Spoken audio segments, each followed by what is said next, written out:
Selamünaleyküm. Bugün miladi 20 Mayıs 2022 Cuma, Hicri 19 Şevval 1443.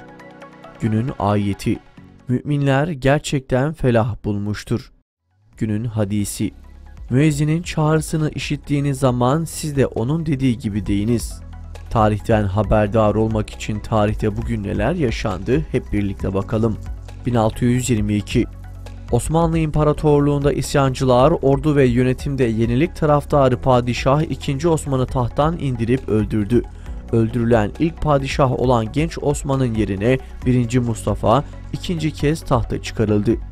II. Osman genç yaşta tahta çıkmasına rağmen birçok yeniliğe imza attı. 1878 II. Abdülhamid'i devirmek, Çırağan Sarayı'nda tutulan 5. Murat'ı tahta çıkarmak amacıyla Çırağan baskınını düzenleyen gazeteci Ali Suavi öldürüldü. 1924 Bütün milletin onayladığı, üzerinde konsensüs sağlanan ve Müslüman halkın özüne, kökenine uygun olan 1921 Anayasası kaldırılıp, yerine İslami değerlerin kaldırılıp yasaklandığı, özgürlüklerin ortadan kaldırıldığı, ırkçı yaklaşımlarıyla milletin bölündüğü yeni anayasa getirildi. 1928 Kabul edilen 1288 numaralı kanunla Türkiye'de 1 Haziran 1929 tarihinden itibaren uluslararası rakamların kullanılması mecburi hale geldi. Böylece Kur'an alfabesi olan Arapça rakamlar bırakılıp Latin rakamları kullanılmaya başlandı. Rakamların değiştirilmesi, harflerin değiştirilmesi konusunu da gündeme getirdi.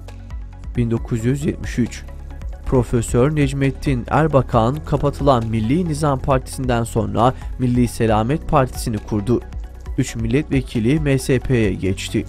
Erbakan'ın kurduğu bu parti de 12 Eylül darbesiyle kapatılacak, ondan sonra kurduğu Refah Partisi 28 Şubat postmodern darbesinin ardından bir sonraki kurduğu Fazilet Partisi de Refah'ın devamı diye kapatılacaktı.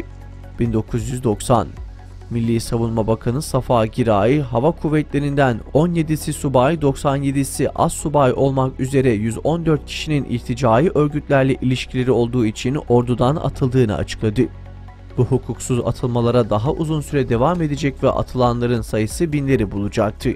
Hemen hepsinde de hanımının örtülü olması, namaz kılması, dini kitap okuması gibi gerekçeler ileri sürülmüş ve bu atılmalara yargı yolu kapatılmıştır.